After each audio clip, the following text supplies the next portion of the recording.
como siempre, todo lo que quieran. Si tienen alguna duda, igual. Sí, normal. Hay suficiente luz como para ver la presentación. Nos quedamos ahí. Así es. Exactamente, habíamos hablado de potenciales despolarizantes e hiperpolarizantes. Y dijimos que cuando se presentaba un potencial hiperpolarizante en una neurona era porque a la neurona se había cargado negativamente, ¿no? Cargas negativas en la neurona, y las cargas negativas generalmente eran por el cloro, ¿no? Entonces, y decíamos la neurona se hiperpolarizó, ¿no? Porque estaba llena de cargas negativas. Pero si una neurona era capaz de ingresar cargas positivas como el sodio, ¿no? Entonces se formaba un potencial despolarizante, un potencial positivo, y nosotros decíamos la neurona se despolarizó. Qué fácil, ¿no? Qué fácil hasta este momento. Entonces, si esta es una neurona postsináptica, como estamos viendo acá, si esta es una neurona postsináptica, ¿no? Y este es el receptor de la neurona postsináptica. Acá puede haber ingreso de iones sodio.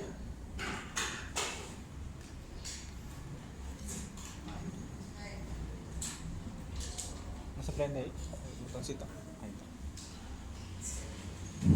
Ahora sí. Entonces, podría haber ingreso de iones sodio y nosotros decíamos que esta neurona se despolarizó.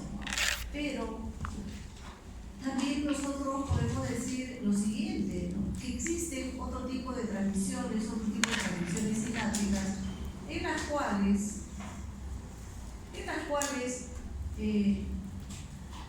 no es que rápidamente se van a abrir esos canales de sodio, sino que aquí este receptor, para el caso de la acetilcolina, este receptor está acoplado a una proteína G, ¿no? Entonces, acá tenemos una proteína G, como podemos ver. Esta proteína G está unida, obviamente, a este receptor, está muy unida. Obviamente, aquí estamos pues, a nivel microscópico, ¿no? En el momento en que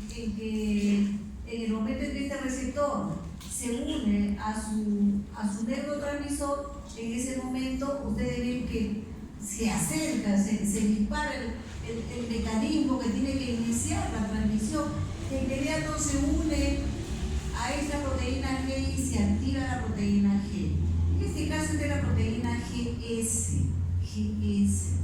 Esta proteína GS está unida acá a esta enzima que se llama la enzima adenilciclasa, ¿no? Entonces, al activarse la adenilciclasa, entonces, ¿qué va a pasar? Se va a activar a su vez, ¿no? Al ATP.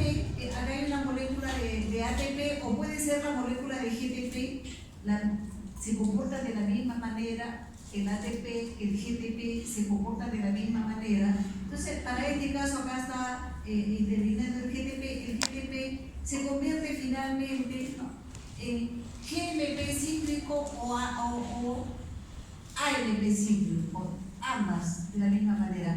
Cuando se trata del GTP se convierte en GMP cíclico, y cuando se trata del ATP se está convirtiendo al AMP cíclico. Ambos son dos segundos mensajeros. El AMP cíclico es famoso. Este que está acá, este es famoso, ¿no? ¿Por qué se le conoce como un segundo mensajero? Porque este que está aquí va a ir recién a abrir este canal de sodio. Este es un método más largo. A este método se le llama el método metabotrópico. Más largo, ¿por qué? Porque ustedes ven que acá hay una serie de reacciones, ¿no? No es tan fácil como este que rápidamente se abre el canal. Este es un tipo de receptor que se llama el receptor ionotrópico, que funciona fácilmente con apertura de canales. Pero en cambio este no, este es ya otro método, porque este receptor está acoplado a una proteína, ¿no?, G, que muy rápidamente, cuando se une el neurotransmisor al receptor, se forma un todo y automáticamente se acerca para activar a la proteína G. En este caso, si fuera la proteína GS, se activa esta enzima que es la adenilciclasa, y la adenilciclasa convierte al ATP en en AMP cíclico. Es el AMP cíclico que algunos autores dicen que es un segundón, ¿no? Es un segundón, por eso se conoce el nombre de segundo mensajero. Recién el AMP cíclico abre el canal de sodio. ¿Okay? Este método demora más, es más largo, pero siempre cuando uno quiere realizar una determinada función, están combinados los dos métodos, ¿no? Están interviniendo ambos sistemas, ¿no? La simple apertura de canales y también este otro método que es de activación de la proteína G. En este caso entra la GS. Hay otras proteínas G, la GQ, por ejemplo, o la GI, que la vamos a ver seguidamente, ¿de acuerdo? Si hubiera algo que no entiendan, me están avisando. Dime. Una pregunta, ¿qué moléculas o ligandos se asocian más a un receptor ionotrópico y cuáles más a un metabólico? Ahorita, justo es lo que, perfecto. Ahorita vamos a ver seguidamente, este es todo el capítulo de que vamos a hablar ahorita de la transmisión. ¿Cómo es que se transmiten? ¿Por qué? ¿Cómo? Ahorita lo vamos a ver. Es bien interesante, ¿no? Bien interesante, pero vamos a seguir. ¿Cómo es que, por qué una neurona posináptica se activa y por qué otras se inhiben? ¿Por qué? ¿Por qué unas dejan entrar sodio y por qué otras dejan entrar cloro? Es lo que vamos a ver, esos detalles, ¿ya? Entonces estamos explicando entonces la transmisión del impulso nervioso. Entonces, el resumen, lo que les decía, hay otro tipo de proteína G, por ejemplo acá, la GS la acabamos de ver, hemos dicho que la proteína GS, ¿no?, es la que generalmente activa a la enzima adenosina, ¿no?, y produce el segundo mensajero, y es el segundo mensajero, que es un segundo, el que recién abre los canales de sodio. Sin embargo, ¿no?, esta proteína GS generalmente es la que abre canales de sodio, por lo tanto, lo que va a producir es la excitación de la neurona posináptica. Ya hemos dicho desde la primera clase que la neurona se despolariza. Pero acá hay otra cosa sumamente interesante, la proteína GI. En algunas neuronas posinápticas existe la proteína GI, pero ¿qué hace la proteína GI? Ojo, escuchen, ¿qué hace la proteína GI? Para eso fue la primera clase, ¿no? Nos dimos el trabajo de explicar todos los iones, el sodio, el potasio, el cloro, ¿no? El cloro era negativo. ¿Qué hace GI? ¿Qué hace? ¿Cuál es su opción? Alumnos, bloquea la proteína GI, bloquea la entrada del ion sodio, bloquea esos conductos pasivos de sodio que hablamos en la primera clase. Bloquea la entrada del ion sodio. Bloquea la entrada de cargas positivas que normalmente el sodio, ¿cuántas veces lo dijimos? Normalmente el sodio entra a la neurona. Pero ¿qué tal? Esta proteína GI, ¿qué hace? Bloquea la entrada de iones sodio. Y si se bloquea la entrada de iones sodio, ¿qué pasa con la neurona posináptica? ¿Qué pasa? Sí. Se despolariza. No. ¿Será? Hiperpolariza. Muy bien, esta niñita me gusta porque ella está bien atenta y está, si uno se equivoca, ella dice no. Efectivamente, ¿por qué? Porque ya aprendió. Al bloquearse la entrada de iones sodio, la neurona se vuelve negativa, o sea, la neurona se hiperpolariza, la neurona se inhibe. Ese es el fundamento. Alumnos, miren lo que hace la proteína GI. No solamente cierra los canales pasivos de sodio, sino que además abre los canales pasivos de potasio, con lo cual el potasio comienza a salir en forma abundante, o sea, salen cargas positivas. Y la neurona se hiperpolariza más. ¿Okay?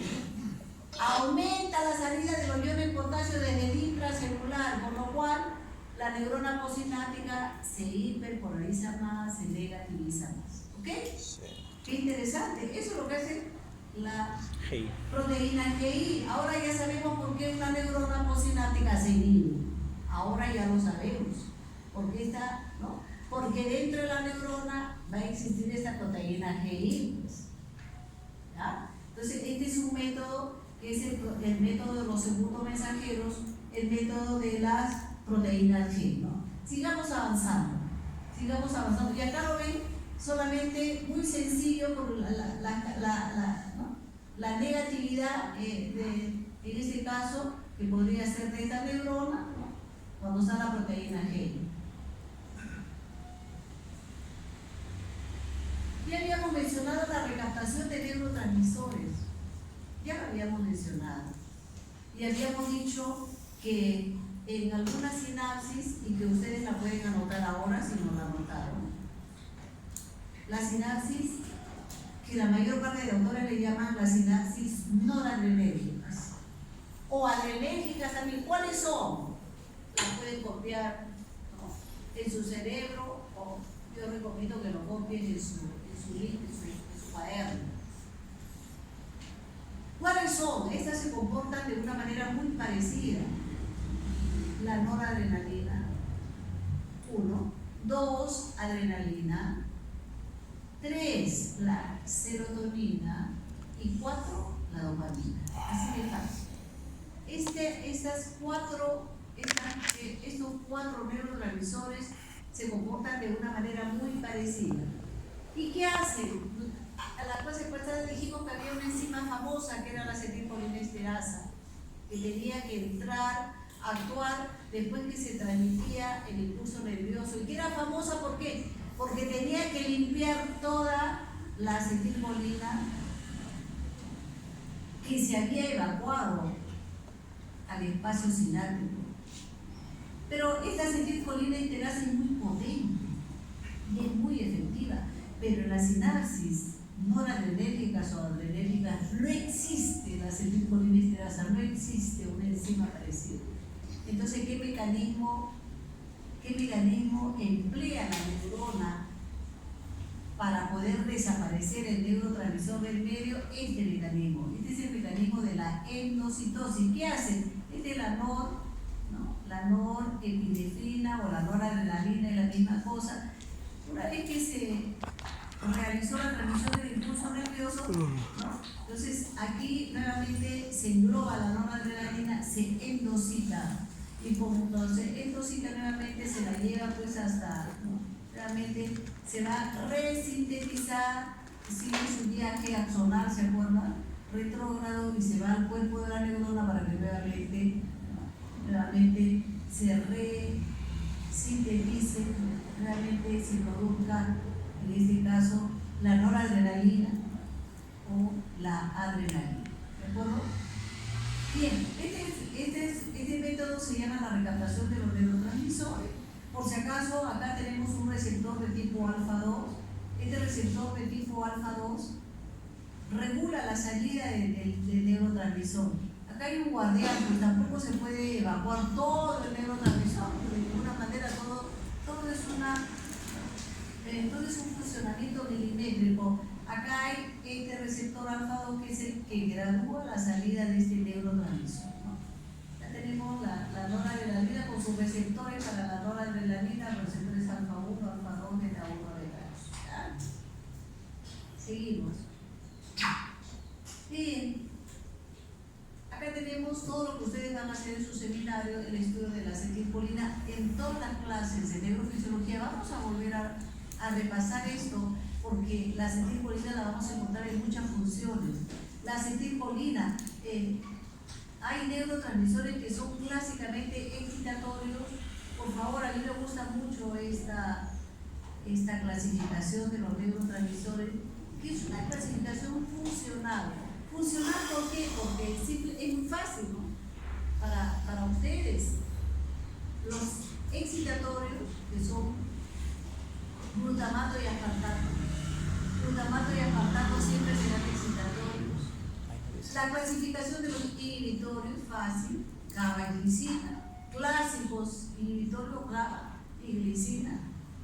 Y todo lo demás son mixtos, es decir, que los neurotransmisores pueden trabajar de dos formas, o a veces se comportan como excitatorios, a veces como inhibitorios. ¿De qué depende esto? Depende del receptor. ¿De acuerdo? Bien. Entonces, la dopamina, ¿no?, la acetilcolina es un neurotransmisor antiquísimo. El primero que se descubrió, lo dijimos, la acetilcolina disminuye la enfermedad de Alzheimer. Ya vamos a ver de qué se trata la enfermedad de Alzheimer seguidamente. ¿Dónde encontramos la acetilcolina? Obviamente en la corteza cerebral, la neurona de la corteza cerebral. Acá está el cerebro. También vamos a encontrar en la unión neuromuscular. Ahora, más adelante, vamos a ver la unión neuromuscular. Vamos a ver que ahí hay acetilcolina.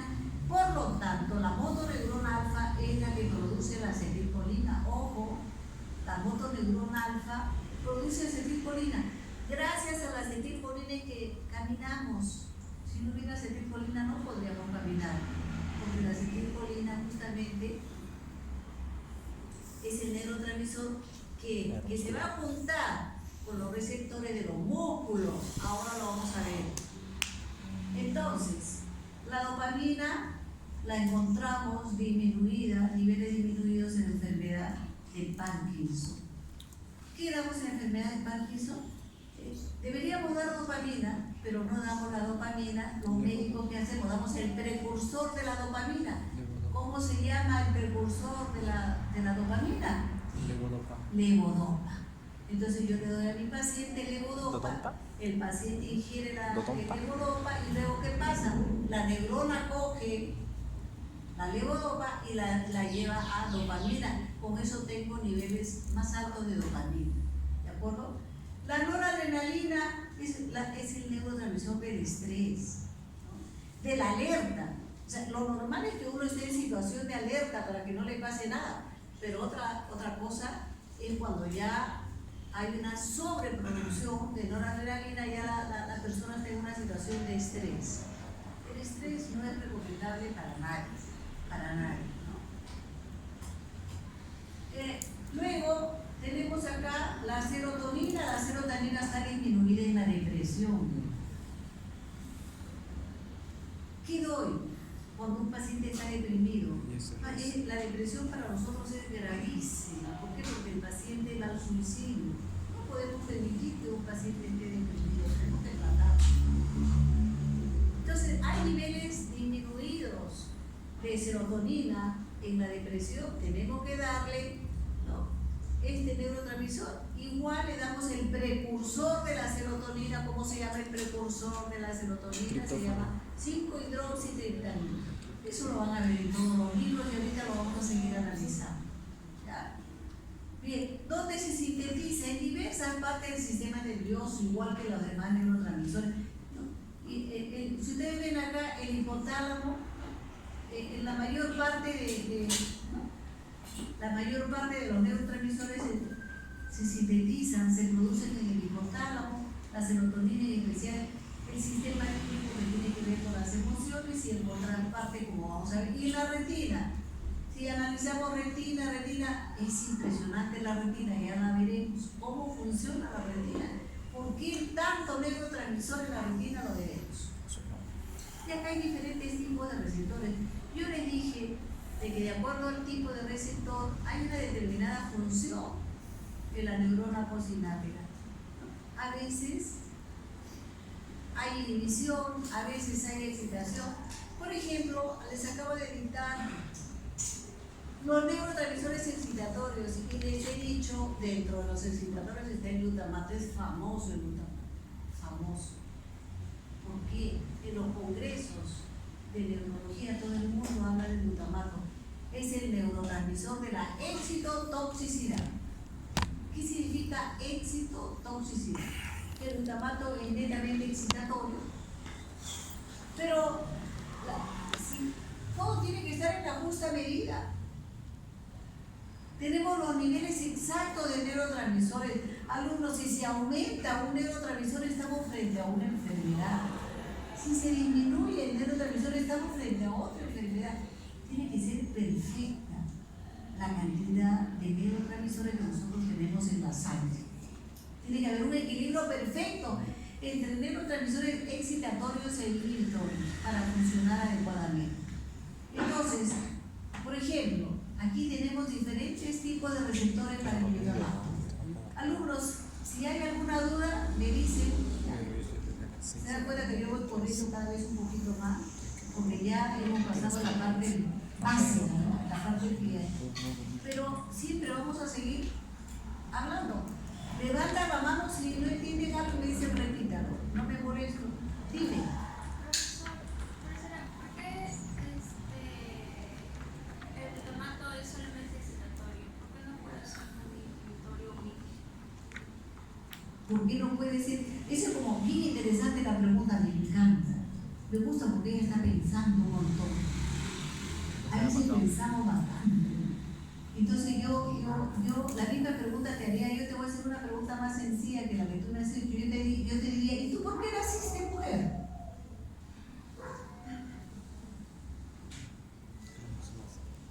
¿Qué hizo que tú fueras mujer? O por ejemplo, ¿quién es la persona más tranquila de acá del grupo? Acá está levantando la mano el delegado. Entonces, yo tendría que preguntarle a él, oye, ¿y tú?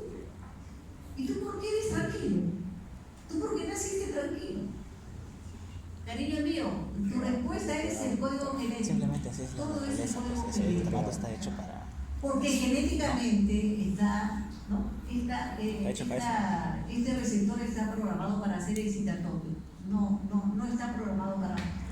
Y genéticamente, ahorita hablando de la genética, ahora te voy a decir cómo funciona justo en la fisiología. Y tú, al final tú misma te vas a dar cuenta por qué es excitatorio. ¿No? Porque tú dices por qué. Ahorita te vas a dar cuenta tú por qué es excitatorio. Y si no, al final de la explicación, me vuelves a preguntar. ¿Ok? ¿Listo? Comenzamos. Acá me gustó la pregunta porque acá viene la respuesta de por qué es excitatorio. ¿Por qué es excitatorio el glutamato? ¿Por qué solamente es excitatorio? Acá viene la respuesta. Cainate. ¿Ve? Buena pregunta. Canate. Entonces veamos la respuesta. ¿Qué es canate? Miren acá. ¿Qué es Voy a comenzar. Tiene diferentes formas. Qué impresionante. Diferentes formas. O sea, tiene verdaderamente. Entonces, por ejemplo, acá está uno que se llama el cainato.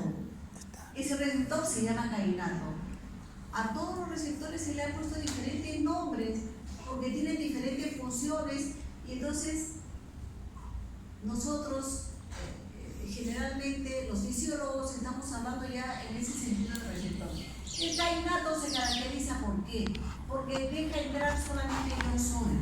Escuchen, qué interesante. Ya lo sabía. Entonces, este es el más sencillo. Entra sodio y durante la depolarización va a salir el ion potasio. Este es el más sencillito, tipo canal, tipo iónico. Entonces, ¿qué pasa? Este es el más fácil, el más rápido, el famoso cainato. Este cainato, acá está llega el glutamato, se une a su receptor tipo llave cerradura y en cuanto se une perfectamente se forma el complejo neurotransmisor receptor y se abren los canales de sodio y entonces la neurona postsináptica se despolariza porque este glutamato deja entrar carga positiva solamente. Por eso, esa sería la respuesta, ¿no? Genéticamente está codificado para solo dejar entrar carga positiva, nada más. Acá otro, vámonos complicando un poquito más.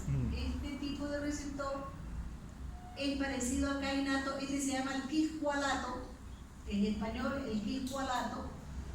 Acá está, o también otro le llaman AMPA. Y este deja claramente entrar sodio, pero acá hay un pero.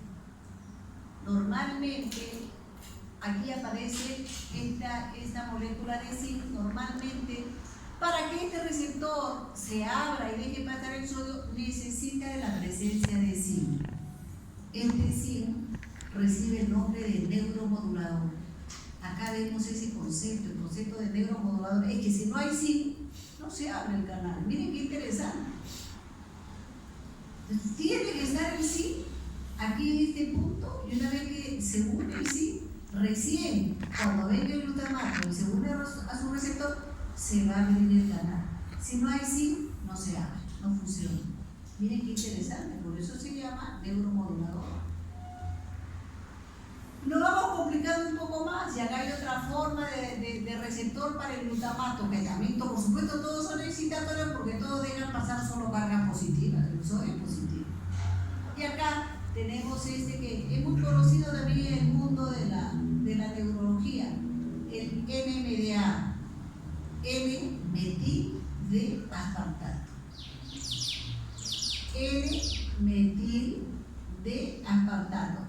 famoso NMDA. ¿Por qué famoso? Este es más complejo. ¿Por qué? Porque es cierto, es tipo canal, porque va a dejar pasar iones, pero este ya es más complejo porque tiene un punto para unión del zinc, otro punto para unión de un polipéptido específico para este receptor de glutamato, ¿no? Acá tiene otro punto para unión del magnesio cuando está en el reposo, acá el magnesio, y hay otro punto de unión para la glicina. Esto es impactante, a mí me gusta mucho ese receptor. Pero ¿cómo? La glicina no es inhibitoria, netamente inhibitoria. Pero acá hay un punto de unión. Si no está la glicina, no se abre este canal. Resulta que la glicina es el neurotransmisor que a su vez es un modulador, es un neuromodulador, ¿no?, de este receptor que es el NMDA. Impresionante. ¿Cómo se ve el equilibrio perfecto? Yo les hablaba, ¿no? El equilibrio perfecto entre neurotransmisores excitatorios e inhibitorios. Entonces miren acá, siendo la glicina inhibitoria, pero tiene que estar presente para que, al final, la glicina tiene que estar presente para que se produzca, ¿no?, la depolarización de la neurona postsináptica. El glutamato siempre será excitatorio. Entonces, cuando está presente la glicina, está presente el zinc y está presente ese polipéptido específico, recién se abren los canales. ¿Pero qué canales? ¿Qué deja pasar? ¿Qué iones? Deja pasar el ion sodio, pero también acá por primera vez se ve pasar al ion calcio. Miren qué importante que es el calcio para la función neuronal. El glutamato, este receptor de glutamato es el que está involucrado en las funciones de aprendizaje y memoria. Alumnos, la dieta tiene que ser muy buena para que se pueda aprender correctamente, dentro de los cuales debería estar el calcio, ¿no? ¿Por qué? Se necesita calcio para que este receptor funcione. Acá está ingresando calcio y está ingresando también iones sodio. Este es el famoso receptor NMDA. Por supuesto que durante la repolarización siempre saldrá el ion potasio. Qué increíble entonces como este neurotransmisor, ¿no?, en realidad siendo inhibitorio, pero facilita la acción de este receptor excitatorio, ¿no? Bien, entonces acá hemos hablado de esta función positiva, ingresando iones positivos, ¿no? Pero no solamente el glutamato tiene este tipo de receptores, sino que además aquí sí hay un receptor tipo metabotrópico. Miren la forma, ¿no?, totalmente cambiada este receptor. ¿Por qué metabotrópico? Porque este receptor para el glutamato está acoplado a una proteína G. Acá está la proteína G. ¿Y qué proteína G es? La famosa proteína GQ. Acá vemos otra proteína G. Ya habíamos visto hace un momento la GS, la GI. Acá vemos a la GQ. Ustedes están viendo esta proteína GQ. Entonces, cuando se une el neurotransmisor al receptor, se activa la proteína GQ. Esta a su vez activa otra enzima que se llama la fosfolipasa C. Acá está PLC, la fosfolipasa C. Esta fosfolipasa C, ¿qué es lo que va a hacer? Va a hidrolizar los fosfolípidos de la membrana. Va a hidrolizar los fosfolípidos de la membrana. ¿Ok? ¿Y qué hace al hidrolizar los fosfolípidos de la membrana? Va a producir el diacilglicerol y el trifosfato de inositol. 2 segundos mensajeros más. Vemos 2 segundos mensajeros más. El diacilglicerol, acá está, y el trifosfato de inositol, y que se encuentran en la neurona postsináptica. ¿Qué hace el trifosfato de inositol? El trifosfato de inositol aumenta los niveles de calcio en la neurona postsináptica. ¿Y los aumenta cómo? Ejerciendo su acción en el retículo sarcoplástico, porque sarcoplámico está guardado en el ion calcio. Entonces, ahí actúa el trifosfato de inositol. ¿Y qué hace el diacilglicerol? El diacilglicerol es un segundo mensajero que se encarga de la fosforilación de las proteínas. Se dice que los recuerdos que ustedes van a tener ahora después de la clase, los recuerdos están en proteínas fosforiladas. Cada vez que yo le pregunto, por ejemplo, ¿no?, a su compañero, ¿cuánto es 2 por 2? 4. Él automáticamente dijo 4, pero ¿dónde está ese 4? ¿En dónde está? ¿De dónde salió ese 4? Está guardado acá. ¿En dónde está guardado? Proteínas fosforiladas. Y de inmediato él ha evocado, ese es un recuerdo. El recuerdo no es en el aire, el recuerdo está acá en un depósito, dentro de la neurona. ¿Ok? ¿Preguntas?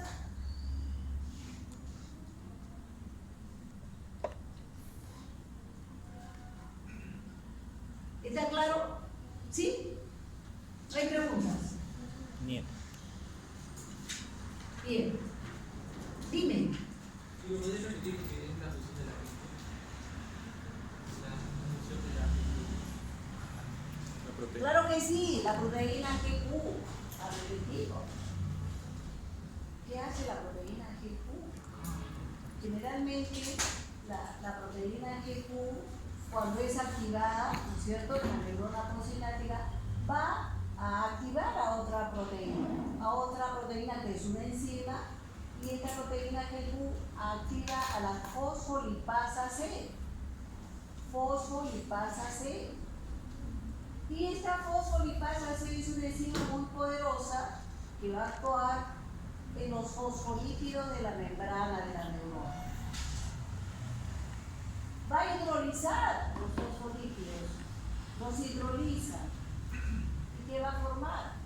Va a formar 2 segundos mensajeros más. El diacilglicerol, que ahora incorpora muchos bonitos, DHA, y el trifosfato de inositol. El trifosfato de inositol cumple las funciones de aumentar los niveles de calcio en la neurona postsináptica. El calcio es importantísimo en una serie de funciones, ¿no? ¿Y lo hace cómo? Actuando en el retículo sarcoplámico. Y el diacilglicerol se encarga de la fosforilación de las proteínas. ¿De acuerdo? ¿Sí? Seguimos avanzando. Profesora, Dime. ¿qué proteínas fosforilan? Las proteínas de la membrana celular son ricas en fosfolípidos. Ricas. Ahí están. Es una cadena de polipéptidos, pero unida también a muchos fosfolípidos. Es rica en grasa, todas las membranas. Entonces actúa sobre los fosfolípidos de la membrana. Y los fosfolípidos se degradan por la acción de esta enzima. ¿Y qué forman los fosfolípidos? Diacilglicerol y trifosfato de inositol. Estos 2 segundos mensajeros son el producto de la degradación de los fosfolípidos de la membrana de la neurona. ¿De acuerdo? Entonces, así se forman estos segundos mensajeros. Bien, entonces, ya conocen ustedes el método metabotrópico, el método de los segundos mensajeros, ¿no es cierto?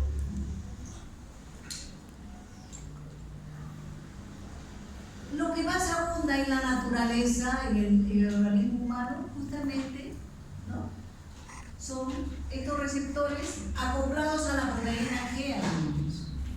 Lo que más abunda. Entonces, acá tenemos los receptores para la acetilcolina. Estos receptores N son los llamados receptores nicotínicos de la acetilcolina. ¿Dónde están? Ahorita lo vamos a ver. Estos receptores nicotínicos están en la unión muscular,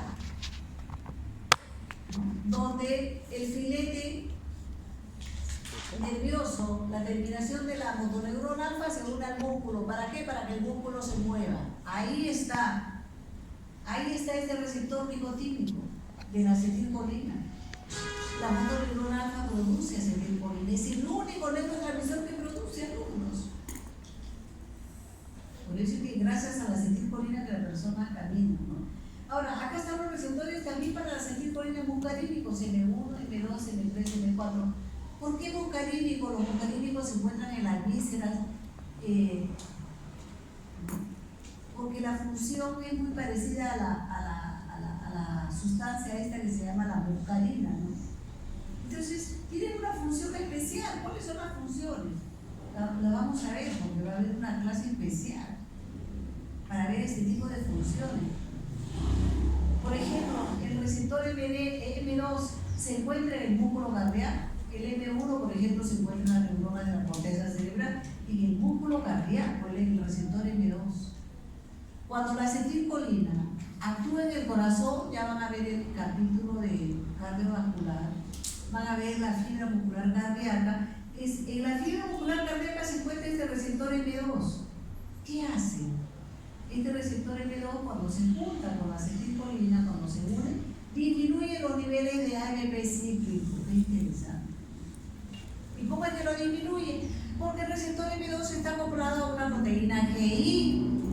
¿No es cierto? Está acoplado a una proteína GI, por eso es que disminuye los niveles de AMP cíclico, y al disminuir los niveles de AMP cíclico, se disminuye la frecuencia cardíaca.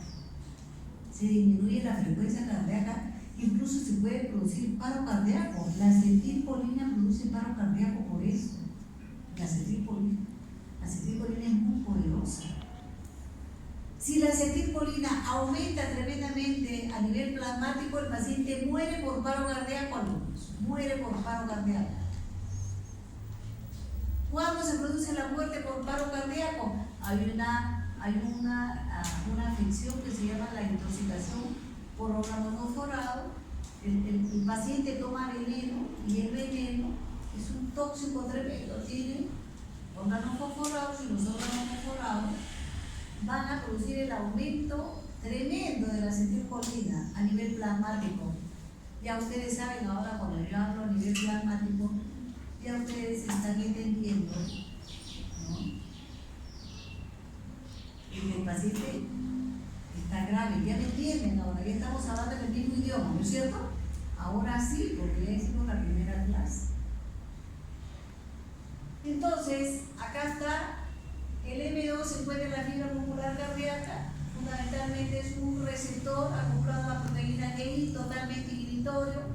El receptor M3 también inhibitorio, ¿no? En algunos casos se encuentra la fibra muscular glandular de las glándulas, o el M3 también se encuentra en el músculo liso intestinal.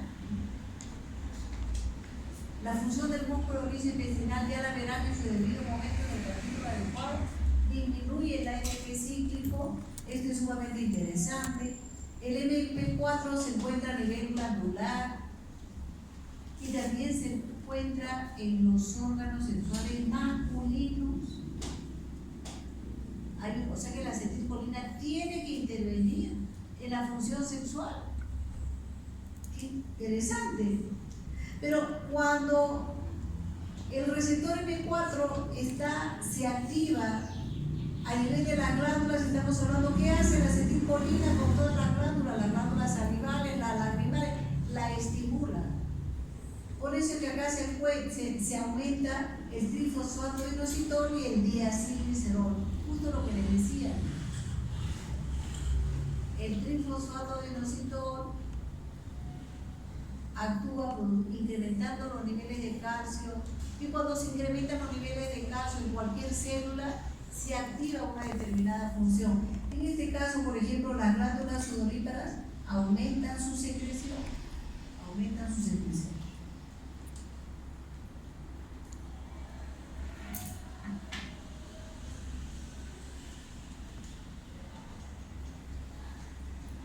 ¿De acuerdo? Bien. Y así podemos mencionar, esos son los ejemplos. Esto las diapositivas se las voy a prestar al delegado para que ustedes tomándose un cafecito o un chocolate, lo que quieran, lo van revisando en su casa. Y ese es el motivo también, además de su seminario, por lo tanto ustedes tienen que ir revisando continuamente. Lo más importante pues son los neurotransmisores en el capítulo de neurofisiología. Aquí tenemos la dopamina, por ejemplo, ya hemos dicho que disminuye, ¿no?, en la enfermedad de Parkinson. La dopamina tiene muchísimos receptores, ¿no? Dopamina 1, 2, 3, 4, 5, ¿no? Y por ejemplo, dopamina 1, dopamina 5, por ejemplo, son excitatorios, aumentan los niveles de AMP cíclico, ¿no? La dopamina es un neurotransmisor mixto, ¿por qué? Porque la dopamina 2 disminuye los niveles de AMP cíclico, es inhibitorio.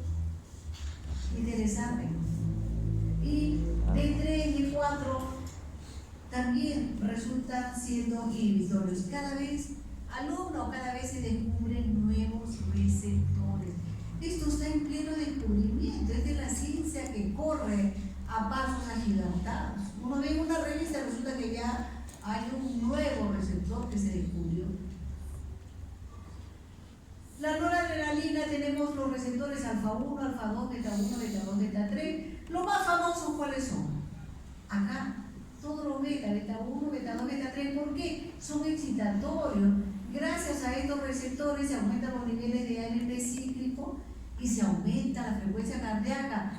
Cuando hay un paro cardíaco, ¿qué hago en un paro cardíaco? El paciente hace un paro cardíaco porque recibió un shock eléctrico. ¿Qué hago? De inmediato lo lleno de noradrenalina. ¿Para qué? Para que aumente la función cardíaca.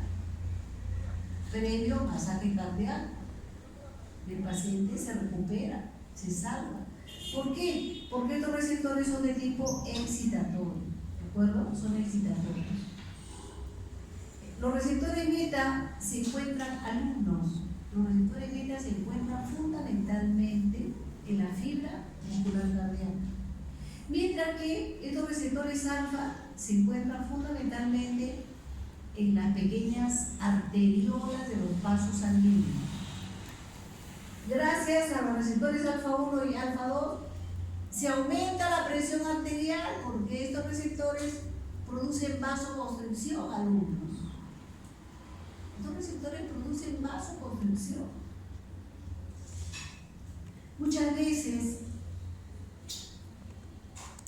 estamos yendo, sobre todo las chicas, a comprar a una tienda comercial y ¿qué pasa? Si dos amigas están saliendo de la tienda comercial cargadas de bolsas y justo afuera las están esperando dos criminales. Y les enseñan las pistolas. Los criminales no tienen miramientos de nada. ¿Cuántas veces me han comentado? Le ponen la pistola directamente acá en la sien. ¿Cuántas chicas se desmayan? ¿Por qué se desmayan? ¿Por qué caen al suelo? ¿Por qué? Por una vasoconstricción intensa. Hay una descarga noradrenérgica. En la descarga noradrenérgica se incrementa súbitamente los niveles de la noradrenalina, que es el neurotransmisor del estrés súbito. ¿Por qué? ¿Por qué la chica cae al suelo? Porque hay una contracción súbita de todos los vasos sanguíneos cerebrales y entonces las neuronas se quedan sin oxígeno y al suelo. Por esa vasoconstricción tan intensa, ¿no? ¿Por qué? Porque están actuando estos receptores, ¿no?, alfa 1 con la noradrenalina, y entonces esa es una aplicación clínica. ¿Pero por qué se desmayó? Se desmayó pues porque hubo una descarga noradrenérgica que de inmediato actuó a nivel de los vasos sanguíneos cerebrales, arteriolas cerebrales, vasoconstricción y al suelo. ¿Por qué? Por falta de oxígeno. La neurona no tolera la falta de oxígeno. Se produce la muerte neuronal cuando la falta de oxígeno es prolongada, ¿no? Seguimos avanzando y acá tenemos, cuando vean 5-HT, es de la serotonina, ¿no? En todos los libros van a ver ustedes, ¿no? 5-HT. Esto significa serotonina. ¿Qué es la serotonina? Doctora, en la lámina anterior, o bueno, también en esta, en la última columna sobre efectos sobre conductos iónicos, ahí menciona que se favorece la salida de sodio, calcio y potasio, ¿verdad? Esa última lámina, esa última columna, perdón. Sí. Ya. Entonces se libera más potasio y se inhibe calcio. ¿A eso hace referencia? ¿O qué hace referencia? La dopamina. No necesariamente, no necesariamente. Esto es relativo, ¿no? Por ejemplo, aquí en la primera sí, porque este receptor para la acetilcolina alumnos, este sí abre los canales de sodio porque este es un receptor tipo ionotrópico, conductos iónicos, ¿no? ¿Qué significa que, ¿no? Este aumento del sodio significa que el sodio ha ingresado, en este caso, a la neurona postsináptica, o ha ingresado este sodio, también ingresa a la unión neuromuscular. Ahorita lo vamos a ver.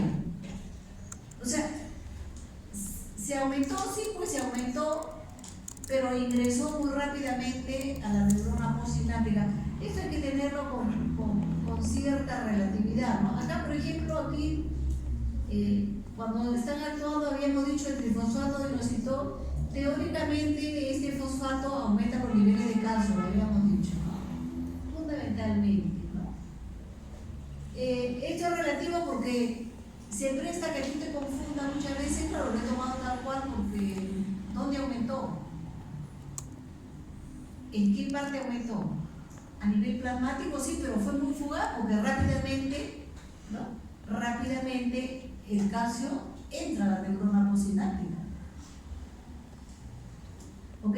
Y acá, por ejemplo, en algún momento hablamos de la proteína GI. Claro, se aumentó el potasio, pero ¿dónde se aumentó el potasio? Probablemente en un determinado momento a nivel plasmático. ¿Por qué? Porque hemos dicho que se abren los canales pasivos de potasio. El potasio sale de la neurona. Y al salir de la neurona, sale al extracelular. Y entonces en el extracelular se puede entender como que hay un aumento del potasio a nivel incluso plasmático. Pero esto es fugaz. ¿De acuerdo? Eso hay que entenderlo así, pero... Doctora, entonces esto es para la neurona postsináptica, es el efecto en la neurona postsináptica, podríamos decir. Sí, la neurona postsináptica también en este caso, por ejemplo, acá no solamente ocurre en la neurona postsináptica, si hay una neurona que está terminando en el músculo, también ocurre en el músculo. Porque ahorita vamos a ver la unión neuromuscular, por ejemplo, en la unión neuromuscular se ve que ingresa el sodio, pero el sodio va a ingresar ya al músculo, no necesariamente a la neurona postsináptica. Esto te vale tanto para la neurona como para el nivel a donde esté llegando la neurona. Pudiera ser que la neurona esté llegando al músculo, o pudiera ser que la neurona esté llegando, ¿no?, a un músculo liso o a un músculo estriado. Te vale para eso también, no solamente es para la neurona, ¿no? Lo que de alguna manera te quiere explicar es de que hay un movimiento de esos iones, el mayor movimiento, ¿no? Habíamos dicho que cuando está la proteína GI, hemos dicho pues que se aumenta la salida de los iones potasio, ¿no?, por los conductos pasivos de potasio. Puede pasar a nivel plasmático, lo podrías captar a nivel plasmático. Porque lo que me confunde es si es que estos niveles de aumento iónico es a nivel intracelular, o sea, por ejemplo, dentro de la membrana, si es que aumenta el sodio o el potasio, o sea, justamente lo que decía, ¿dónde, no? Intra o extracelular. Buena tu pregunta, entonces excelente también para los demás. No te quedes con que un solo compartimento es el que se va a aumentar los niveles de iones, ¿ah? De inmediato difunde al otro compartimento. ¿De acuerdo? No es que solamente en la neurona postsináptica, por ejemplo, acá en este caso también pudiera ser en el músculo, a donde está llegando, ¿no? ¿Ya? Entonces hay que tener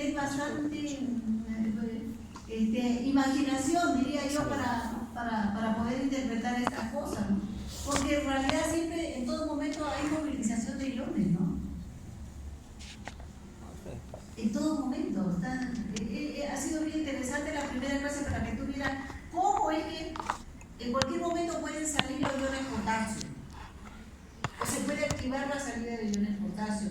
En cualquier momento se puede activar el ingreso de iones sodio, ¿no? Pero esto implica de que los compartimentos, entre compartimento y compartimento de membranas semipermeables.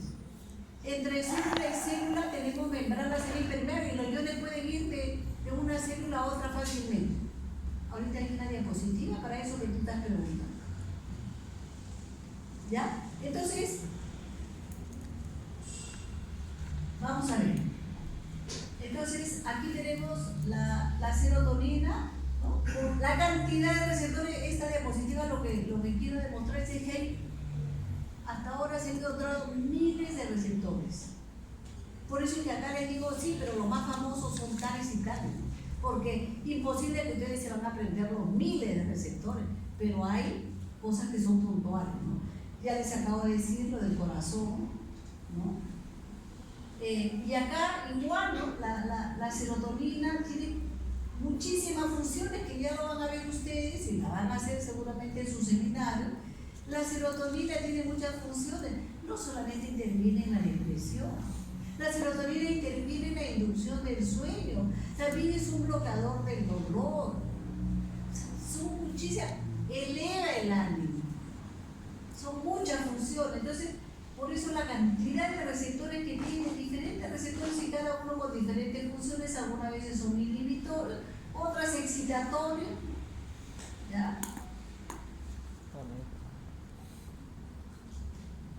Y como les decía, desde el punto de vista didáctico, yo les he querido mencionar, desde el punto de vista didáctico hemos hecho la primera clase en donde se abren los canales de calcio cuando llega el potencial de acción. Alumnos, les he hecho una sinapsis, pero al mismo momento no solamente se está dando una, al mismo momento se están dando miles de sinapsis. Y el flujo de iones es diverso, o sea, no solamente corresponde a una sinapsis, son muchísimas ¿ok? ¿Se dan cuenta? O sea, es un poquito, ciertamente si uno se pone a analizar más en detalle, como que un poco se complica uno más uno, ¿no? A veces no es necesario tampoco complicarse más de la cuenta. El glutamato ya lo habíamos explicado, ¿no? Acá están los diferentes receptores, el GABA, el GABA-A, el GABA-B, ambos son inhibitorios, pero el GABA actúa, ¿no? Acoplado a... prácticamente es un neurotransmisor ionotrópico, un neurotransmisor con características de que su receptor es ionotrópico, y cuando el GABA está, alumnos, cuando el GABA está en la zona presináptica, obliga a la neurona postsináptica a abrir unos canales que son los canales de cloro. Miren qué importante. Repito, cuando el glutamato está en la neurona presináptica, obviamente el glutamato va a hacer que la neurona postsináptica se excite, porque acabamos de ver que se abren los canales de sodio. Pero cuando GABA está, o glicina está en la zona presináptica, cuando actúa en la neurona postsináptica, ¿qué canales abre la neurona postsináptica? ¿Qué canales? GABA o glicina, ¿qué canales? Los canales de cloro. Por eso es que cuando está GABA o glicina en la neurona presináptica, inhibe a la neurona postsináptica. Acá está, entonces por acá, ¿no? GABA lo que hace es, en la neurona postsináptica, incrementa los niveles de iones cloro. ¿De acuerdo? Incrementa los niveles de iones cloro. Acá arriba, sí, para tu compañerito que está, ¿tú cómo te llamas? André. André, acá mira, aquí el glutamato, cuando está el cainato, que es el más simple, en la neurona postsináptica se llena de iones sodio. ¿Por qué? Porque el glutamato es excitatorio. El NMDA, lo habíamos visto, deja entrar en la neurona posináptica sodio y también calcio, ¿no? ¿De acuerdo? Y acá GABA, en la neurona posináptica GABA deja entrar fundamentalmente el cloro. Y GABA B es otro mecanismo, porque GABA B ya está acoplado a una proteína G, que es diferente que esto, pero también es inhibitoria. Se realizan una serie de reacciones y al final resulta que esta movilización, esto es muy interesante. ¿Qué ocurre en la neurona posináptica? ¿No? Se deja salir abundante potasio, con lo cual se está perdiendo carga positiva, ¿no? Pero abundante potasio. Se supone que la neurona posináptica, ¿no?, que deja salir abundante potasio, se va a negativizar. Entonces, es sumamente interesante. GABA, ¿no? GABA trabaja por medio de los canales, es un sistema de canales, simplemente es apertura de canales de cloro, ¿no? Y GABA B está acoplado a la proteína GI, ¿no? Es muy interesante. Entonces, al fin y al cabo es inhibitorio. Alumnos, esto me gusta mucho porque esto habla de la comunicación entre esos tipos de sinapsis eléctrica, habla de la comunicación entre dos neuronas, y no solamente existe una comunicación entre dos neuronas, muchas veces también de la neurona con el músculo o de las fibras musculares entre sí. Estas son las uniones GABA. Miren estos canales perfectos que hay entre neurona y neurona. Acá está la doble capa lipídica, acá está también la doble capa lipídica. Y miren, a través de estos canales, una neurona le puede ceder iones sodio, y otra neurona le puede donar, por ejemplo, aquí iones cloro. Si esta neurona que está en la parte superior le dona a esta neurona que está en la parte inferior iones sodio, ¿qué pasa con la neurona? La neurona se despolariza. El ingreso de iones sodio significa despolarización. Repito, qué manera tan fácil de despolarizar una neurona, simplemente con el pasaje de iones sodio. Sí, pero a lo mejor esta neurona de la parte inferior en un determinado momento le pasa cualquier cantidad de iones cloro. ¿Qué pasa con la neurona de arriba? Si se llena de iones cloro, la neurona se hiperpolariza, se negativiza, se inhibe. Miren, qué interesante, esto es lo que se llama la sinapsis eléctrica, ¿no? Entonces, qué manera tan fácil de poder despolarizar o hiperpolarizar a una neurona. Obviamente, este es el método más rápido, ¿no? El método de la sinapsis eléctrica, ¿no? Y acá la diferencia entre la eléctrica, la sinapsis eléctrica y la sinapsis química, ¿no? En la eléctrica prácticamente no hay, virtualmente ausente, no hay retardo sináptico. En la química sí, porque hay que pasar el área presináptica, la hendidura y el área postsináptica. La dirección es bidireccional en lo eléctrico y en lo químico es unidireccional, ¿no? O sea, va de un lado para otro, solamente de un lado para otro. Acá están las aplicaciones clínicas. Hay la gente para suicidarse toma racumino campeón. Lamentablemente el racumino campeón lo venden en las bodegas de la esquina de la casa, es muy fácil. Veneno para perros, veneno para ratas, pero las personas se lo toman para suicidarse. ¿Qué tiene el racumín o campeón dentro de su química? Los órganos fosforados. ¿Qué pasa? ¿Qué pasa con los órganos fosforados? ¿Cuál es la función de los órganos fosforados? Acá lo vamos a ver, miren, los órganos fosforados anulan la acción de la acetilcolinesterasa. Pónganse acá, por favor. Ahí está. Se anula la acción de esta enzima. Acá la ponemos una cruz. Si se anula la acción de la acetilcolina, ¿qué va a pasar con la acetilcolina? No va a ser degradada. Entonces, acá aparece la acetilcolina por todas partes. Está inundada. A nivel plasmático hay un exceso de acetilcolina. En el extracelular hay un exceso. ¿Y qué hace la acetilcolina? para disminuir la frecuencia cardíaca, porque los potenciales se suceden uno tras otro. Estos son potenciales anormales. Esto se llama sobrecarga polinérgica, que produce un paro cardíaco, porque hemos dicho que la acetilcolina disminuye la frecuencia cardíaca. El paciente se muere, el envenenado se muere, si es que no le damos el tratamiento oportuno. Si el paciente llega vivo a la emergencia, es nuestra obligación como médicos salvarle la vida. ¿Cuál es el antídoto de la acetilcolina? ¿Cómo se llama el antídoto? Atropina. Con una ampollita de atropina, cada minuto se la ponemos la atropina hasta que el paciente se salva. Es el antídoto de este veneno. ¿Y por qué es el antídoto? Porque la atropina se apodera de estos receptores de la acetilcolina. Estos son los receptores polinérgicos. Se apoderan. Y al apoderarse, la atropina es más potente que la acetilcolina deja de actuar. Y entonces el paciente se sana.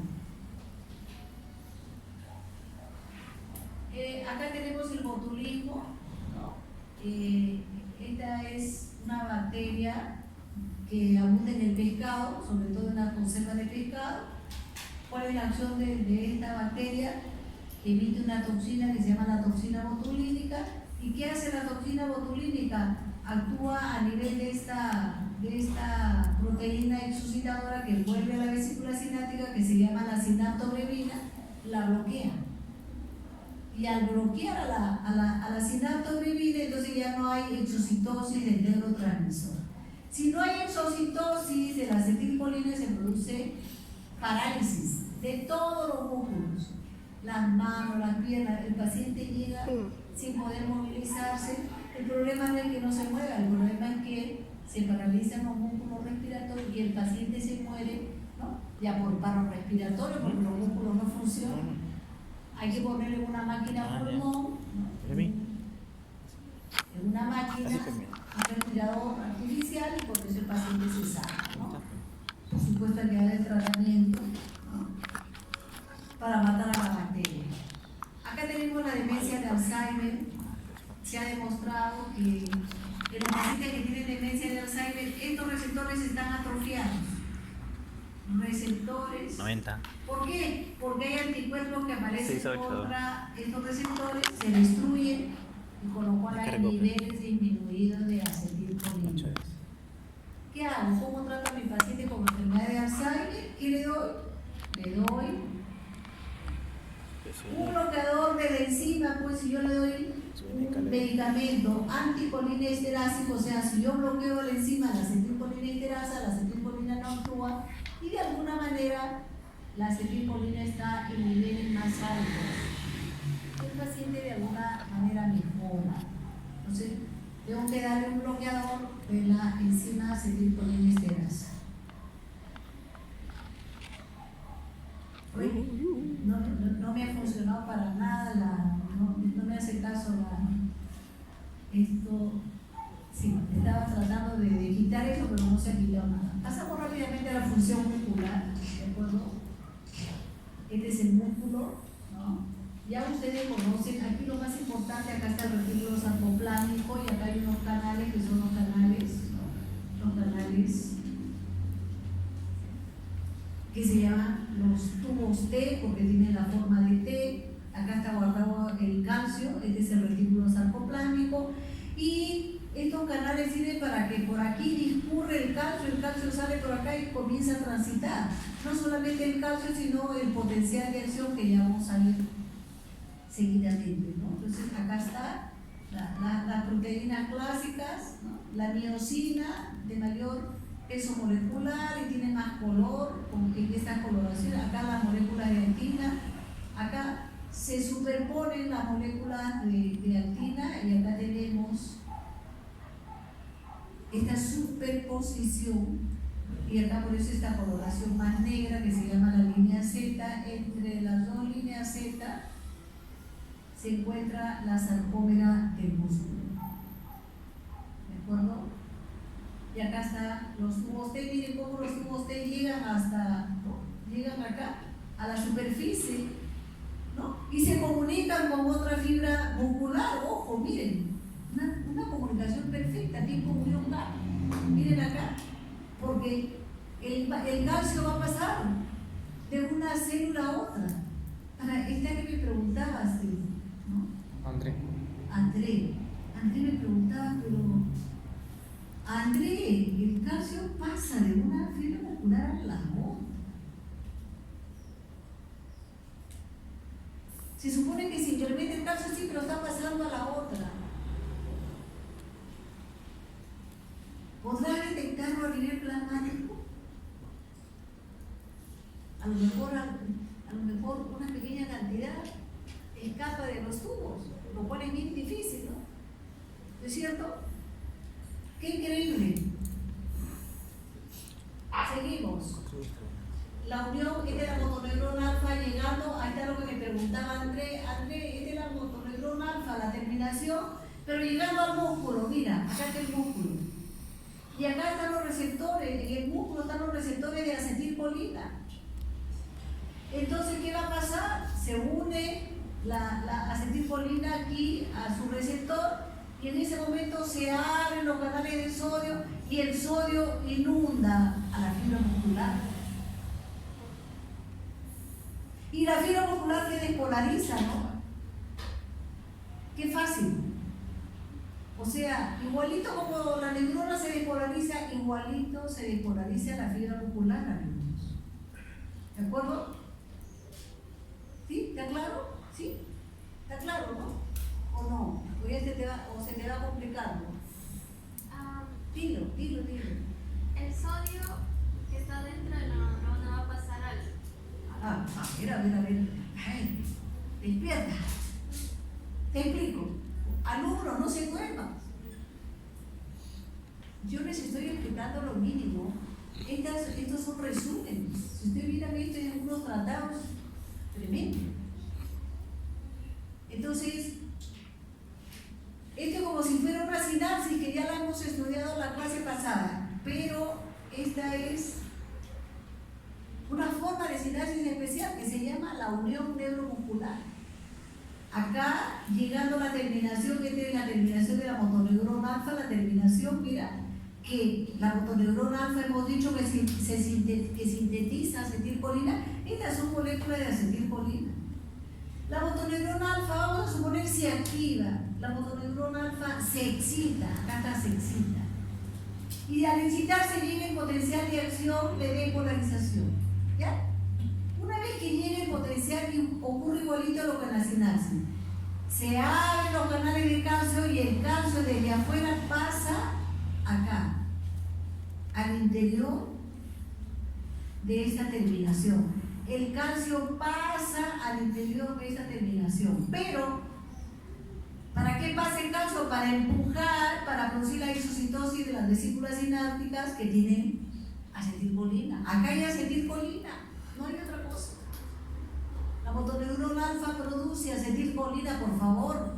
No produce ningún otro neurotransmisor, como las otras neuronas que van a venir más adelante. Entonces, acá hay acetilcolina, entonces comienza la exocitosis de la acetilcolina y acá hay una unión que se llama la unión neuromuscular, porque acá está la fibra nerviosa y acá está el músculo. La acetilcolina se va a unir a su receptor del músculo, que se llama el receptor nicotínico. Acá está en negrita, mira, acá está el receptor, se une. Cuando la acetilcolina se une al receptor, se forma un complejo, el complejo neurotransmisor receptor. Pero ya hemos dicho que este receptor de la acetilcolina tiene la forma de un canal, entonces cuando se une perfectamente, se abre el canal y entonces ¿qué pasa? El sodio ingresa desde el extracelular, se va a meter a la fibra muscular. Ahora sí, está fácil, no es lo mismo que vimos ayer, pero simplemente que ahora se llama unión neuromuscular y ocurren los mismos eventos que ocurren en una simple sinapsis de tipo ionotrópico. ¿Listo? Entonces, ¿qué pasó acá? Si Si el sodio ha entrado, ¿qué pasó? Se despolarizó la fibra muscular. Ahora ya estamos, te das cuenta en otra cosa. Estamos en la fibra muscular, ya no solamente en la neurona. Se despolarizó la fibra muscular. O sea, se activó la fibra muscular. ¿Está claro hasta ahí? Seguimos, vamos avanzando. Si hay algo que esté en duda, me avisan. Por eso les pregunto, y acá me dijo, no, me falta, estoy en duda. Ahora sí, ya no estás en duda. ¿Seguimos? ¿Alguien más en duda? Levanten la mano. Ya, entonces seguimos. Vamos a ver, seguimos lentamente con la finalidad de que ustedes aprendan. Seguimos. Y acá está mayor aumento. Acá está a mayor aumento y acá tienes la terminación, mira, esta es la terminación de la motoneurona alfa al máximo aumento, ¿no? Mira, entonces la llegada de un potencial de acción acá a la terminación nerviosa de la motoneurona alfa, llega el potencial de acción, se abren los canales de calcio y el calcio ingresa, acá está abriéndose los canales de calcio. ¿Para qué ingresa el calcio? Ya sabemos. Para empujar a estas vesículas sinápticas, producir la exocitosis, mira acá ya se está exocitando, ¿no? Y acá está la acetilcolina, mira. Entonces, acá vemos uniéndose la acetilcolina, cuando la acetilcolina se une a su receptor, miren acá, se abre este receptor tipo canal, acá está, ya se abrió. Acá todavía está cerrado, pero acá ya se abrió. Y cuando se abre, ya están viendo que el calcio ingresa a la fibra muscular. Esta es la fibra muscular. ¿Está claro? Sí. Ahí se ve más claro en ese gráfico. Por eso que los gráficos son bien claros. Pero, acá hay un pero. Mira, un músculo cuádriceps, la cantidad de fibras que tiene. Mira acá. Este es un corte de músculo cuádriceps. Es como cuando ustedes han comprado. Se comen un sancochado, le dan un buen trozo de carne. ¿Qué hacen ustedes? Hay algunos que comienzan a comerse, a deshilachar, a comerse hilacha por hilacha.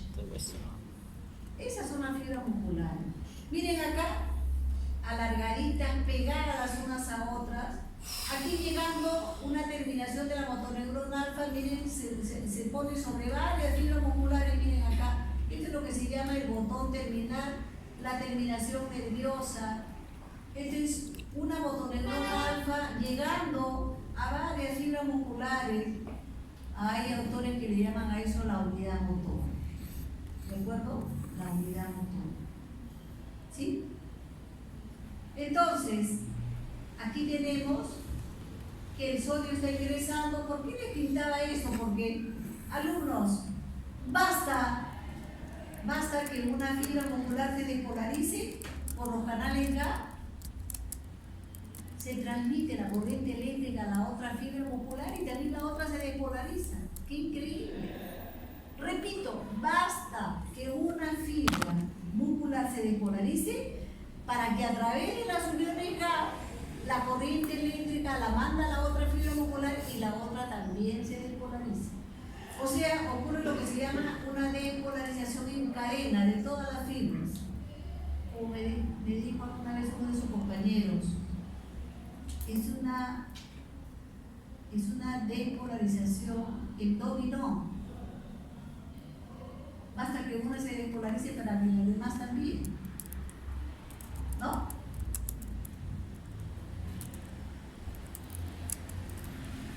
Bien, entonces miren acá. Pero ¿qué pasa? Aquí hay un potencial, acá dice potencial motor en play, miren acá. A los americanos le llaman potencial motor en play. En placa también se le llama, en castellano. Aquí ingresa una cantidad de sodio, pequeñita, miren acá, porque es acá va a ingresar otra pequeña cantidad. Esta pequeña cantidad de sodio que ingresa en este punto va a despolarizarse y se va a formar un potencial de acción, un potencial que se llama potencial en play. ¿Entendieron? Ahí está el gráfico. Aquí se forma un potencial pequeñito que se mide, lo hemos medido, yo lo mido en mi máquina. ¿Saben cuánto mide? En microvoltios, 50 microvoltios, y así lo van a encontrar en toda la literatura. 50 microvoltios, ese tamañito mide. Uno solito. Este que está acá, entra un poco de sodio, se forma un potencial positivo pequeñito de 50 microvoltios. Sí, pero ¿y qué tal este? Acá va a formar otro potencial pequeñito, también de 50. Y acá este también otro, y otro. Al final, cuando uno introduce un electrodo, para ver cuánto mide realmente la suma de todos estos potenciales pequeñitos, todo esto se sumó. Y al final, el potencial final se llama potencial de acción muscular y mide 4 milivoltios. Sí, pero 1 milivoltio es igual a 1000 microvoltios. Imagínense, para que vean la cantidad de estos potenciales pequeñitos en play que se forman, y al final todo se suma y se forma el famoso potencial de acción muscular compuesto. ¿De acuerdo? Por eso es que les he puesto acá arriba, porque aquí están unidas cada fibra, miren, tan pegaditas. Al final se suman todos los potenciales en play, y el potencial de acción muscular mide aproximadamente 4 milivoltios. Alumnos, ¿se entendió? Entonces, miren acá, se van sumando, y acá, una vez que se formó el potencial de acción muscular, este potencial a su vez viaja por los tubos T, se propaga, miren acá dice, la propagación del potencial de acción muscular se va propagando a través de los tubos T a las demás fibras. Es como un efecto en dominó. Algunos alumnos me decían, doctora, yo juego a las cartas, entonces yo paro las cartas toditas juntitas, las paro, que son 54 cartas me parece, y luego una vez que están paraditas empujo una y todita la demás caen.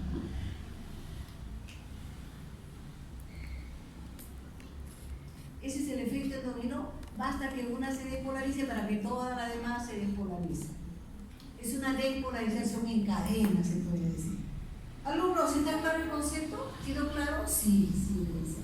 Perfecto. Acá, a mayor aumento, ¿no? A mayor aumento. Aquí la terminación nerviosa, aquí la acetilcolina, ¿no? Cómo se despolariza, entonces acá se forma, ¿no? El potencial de acción, y el potencial de acción difunde acá, miren acá, difundiendo, acá están los tubos T, este es el tubo T, se supone que tiene la membrana del músculo, ¿no? Y hay un momento en que llega el potencial de acción muscular, y ¿qué hace el potencial de acción muscular? Actúa sobre el retículo sarcoplánico. Acá hay unos conductos que son los famosos conductos de dihidropiridina, y de aquí sale el calcio. Miren acá, ¿sale para qué? Para unirse al músculo. Y se une a una proteína especial que se llama la troponina. Se une a la troponina, acá está yendo al músculo.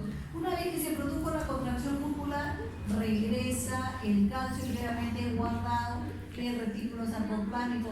¿Se acuerdan que hemos dicho que el calcio es guardado en el retículo sarcoplánico? Bien, seguimos. Si hubiera algo que no entiendan, me avisan, ¿no? Levantan la mano, nada más. ¿Sí? Bueno, y acá está lo mismo, cómo difunde el potencial de acción. Esta es la misma diapositiva. Aquí simplemente este es el potencial de acción del músculo esquelético. Ya más adelante van a ver, este es el potencial de acción del músculo cardíaco, que es más lento, demora más. Aquí el músculo esquelético, el que estamos analizando hoy día, la duración es de 2 a 4 milisegundos, ¿no? A diferencia del potencial de acción neuronal, que dura menos, ¿no? Dura de 0,5 hasta 2 milisegundos. Ese es el potencial de acción neuronal. Sin embargo, este dura más, es más lento y dura de 2 a 4 milisegundos. ¿Ok?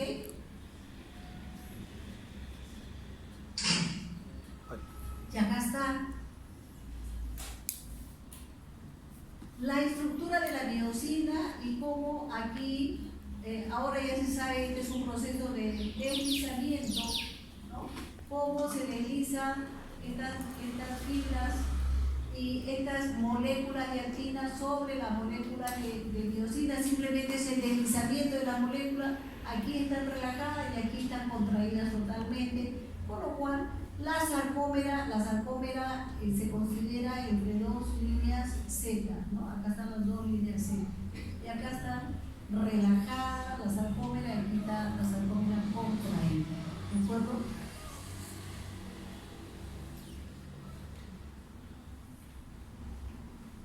Acá las cabezas de la miosina, las cabezas son móviles, ¿no? Estas cabezas tienen movimiento.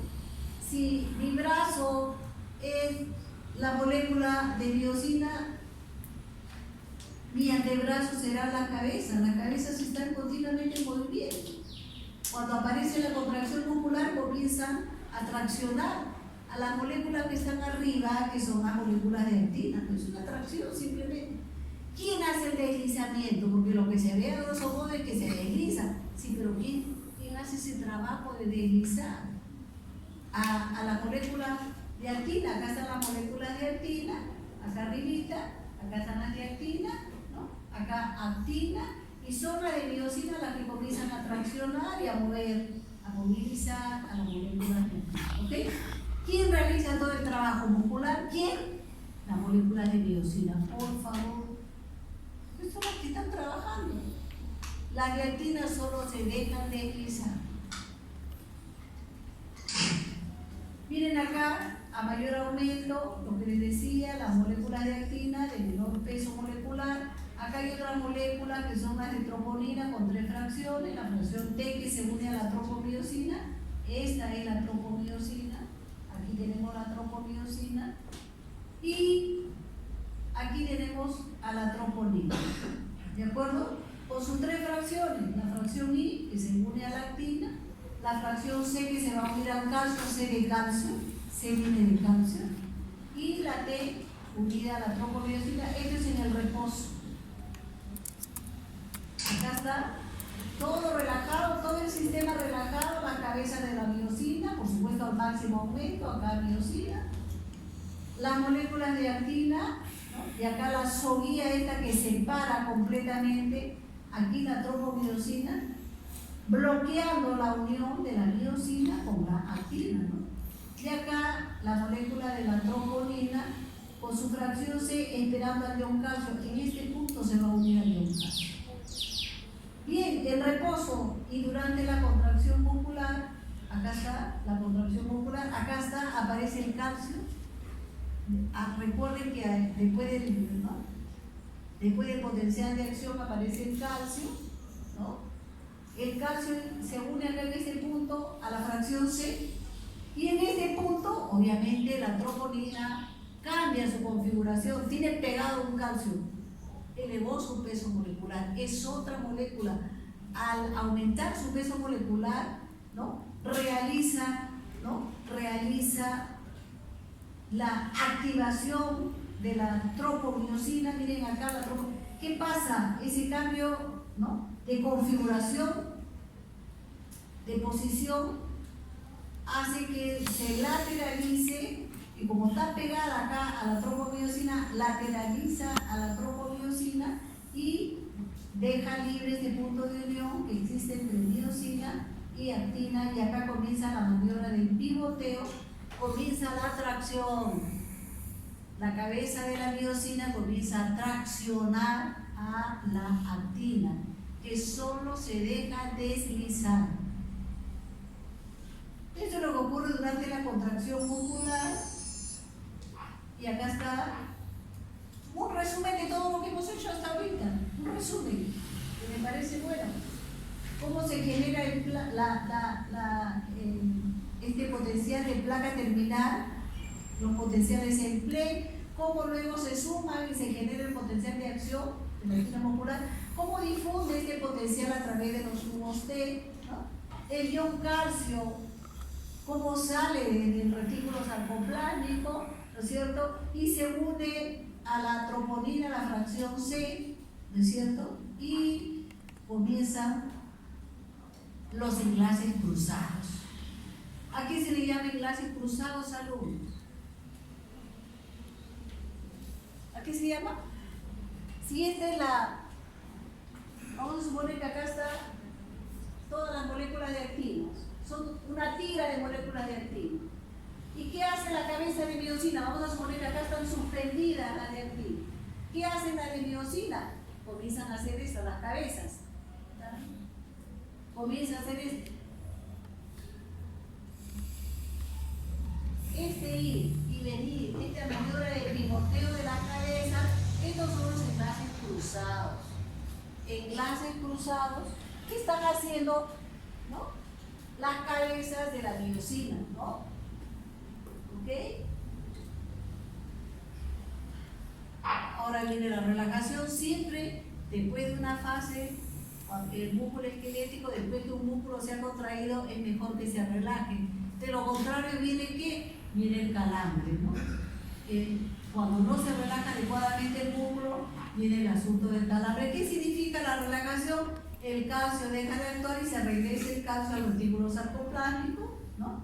Por supuesto que ese calcio ha provenido de la troponina, porque el calcio estuvo unido a la troponina durante la contracción muscular, ¿no? Cesa, se suspende esta interacción entre actina y miosina, ¿no? Bien, y esto es lo que se llama la electromiografía. Uno puede colocar un electrodo de aguja directamente sobre el músculo bíceps. ¿Y qué es lo que se ve? Se ven estos potenciales. Esos son los famosos potenciales de unidad motora. Ya les había dicho hace un rato, había una foto. Es una motoneuron alfa con todas las fibras musculares a las que inerva. Eso es una unidad motora. Luego, cuando al bíceps lo inerva el músculo, el nervio músculo cutáneo. ¿Qué tal si hay una herida de arma blanca del nervio músculo cutáneo? ¿Qué pasa?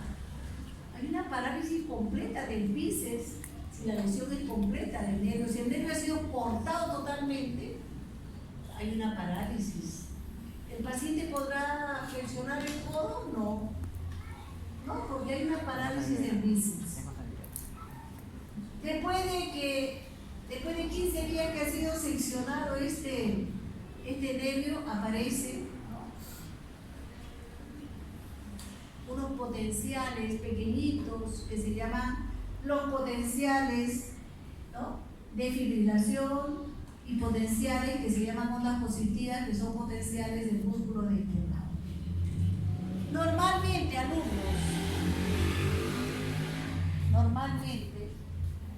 yo coloco un electrodo para que el paciente me lo siente, depende también de la forma como uno lo coloca. Es un electrodo de aguja, pero es un electrodo muy flexible, hecho de teflón. El paciente me lo siente, le coloco y le digo, señor, haga la flexión de codo, y el señor debe hacer esto. Al hacer esto, en la máquina se ven esos potenciales que se llaman los potenciales de unidad motora. Esta es como una máquina de video. No solamente lo vemos, sino que lo escucho. Tienen un sonido especial los potenciales. Y le digo, señor, ¿está escuchando su músculo? Sí. Y escucha. Yo pregunto, si hay una lesión del nervio músculo cutáneo total, ¿ustedes creen que habrá unidades motoras? ¿El paciente podrá hacer esto? No. Cuando hay una lesión total, no van a haber unidades motoras. Tampoco va a haber ningún ruido, y los médicos a eso le dicen silencio de reposo, es decir, no hay nada, pues, porque no hay unidades motoras. Eso hace el diagnóstico de una lesión nerviosa periférica, ¿no? Pero durante las 2 primeras semanas es un silencio absoluto, pero a las 2 semanas comienzan a aparecer unos potenciales pequeñitos, del tamaño de los potenciales en play. Y el médico dice, estos son los potenciales de músculo desnervado. Se llaman fibrilaciones y ondas positivas. Las fibrilaciones y ondas positivas aparecen como una reacción especial. Hay algunos